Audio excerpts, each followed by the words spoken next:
దేశ ప్రజలను కలవరపెట్టేలా భారత వాతావరణ శాఖ సంచలన నివేదికను విడుదల చేసింది. ఈ ఏడాది దేశవ్యాప్తంగా సాధారణం కంటే తక్కువ వర్షపాతం నమోదవుతుందని, కేవలం 90% మాత్రమే వర్షాలు కురిసే అవకాశం ఉందని అధికారికంగా వెల్లడించింది. జూన్, జూలై నెలల్లో ఎల్ నినో పరిస్థితులు ఏర్పడతాయని స్పష్టం చేసింది. దీని ప్రభావంతో నైరుతి రుతుపవనాలు తీవ్రంగా బలహీనపడతాయని, ఫలితంగా రాబోయే 2 నెలల్లో సాధారణం కంటే 10% తక్కువగా వర్షాలు కురుస్తాయని హెచ్చరించింది. ఆగస్టు, సెప్టెంబర్, అక్టోబర్ నాటికి ఈ ఎల్ నినో ప్రభావం మరింత తీవ్ర రూపం దాల్చి దేశాన్ని కరువు కోరల్లోకి నెట్టే ప్రమాదం ఉందని ఆందోళన వ్యక్తం చేసింది.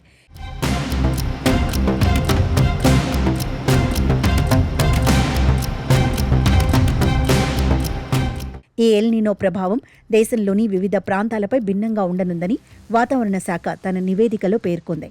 ముఖ్యంగా ఉత్తరాది రాష్ట్రాలైన రాజస్థాన్, పంజాబ్, హర్యానా, హిమాచల్ ప్రదేశ్, ఉత్తరాఖండ్, ఉత్తరప్రదేశ్, జమ్మూ కాశ్మీర్, ఢిల్లీ, చండీగఢ్ ప్రాంతాల్లో సాధారణం కంటే చాలా తక్కువ వర్షపాతం నమోదయ్యే అవకాశం ఉందని తెలిపింది. అయితే దక్షిణాది రాష్ట్రాలైన తెలంగాణ, ఆంధ్రప్రదేశ్, కర్ణాటక, కేరళ, తమిళనాడులో ఎల్ నినో ప్రభావం ఉన్నప్పటికీ కొన్ని ప్రాంతాల్లో సాధారణం లేదా అంతకంటే ఎక్కువ వర్షాలు కురిసే అవకాశం ఉందని కొంత ఊరటనిచ్చే విషయాన్ని వెల్లడించింది.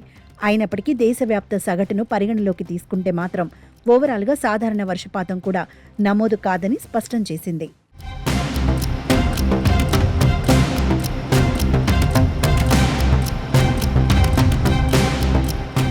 వర్షాల లేమి కారణంగా దేశ వ్యవసాయ రంగం తీవ్ర సంక్షోభాన్ని ఎదుర్కోబోతోందని ఐఎండీ తీవ్ర హెచ్చరికలు జారీ చేసింది. దేశంలో 70% వర్షపాతాన్ని అందించే నైరుతి రుతుపవనాలపైనే దేశ వ్యవసాయ రంగానికి అత్యంత కీలకమైన ఖరీఫ్ సాగు ఆధారపడి ఉంటుంది. ఈసారి వర్షాలు ముఖం చాటేనుండటంతో నీటి ఎద్దడి తీవ్రమై వర్షాధార పంటల సాగు గణనీయంగా పడిపోతుందని నిపుణులు ఆందోళన వ్యక్తం చేస్తున్నారు. దేశ ఆహార ఉత్పత్తికి అత్యంత కీలకమైన ఈ సమయంలో ఎల్ నినో విపత్తు కరువు పరిస్థితులకు దారితీసి రైతులపై తీవ్ర ఒత్తిడి పెంచుతుందని వాతావరణ శాఖ హెచ్చరించడం సర్వత్రా ఆందోళన రేకెత్తిస్తోంది.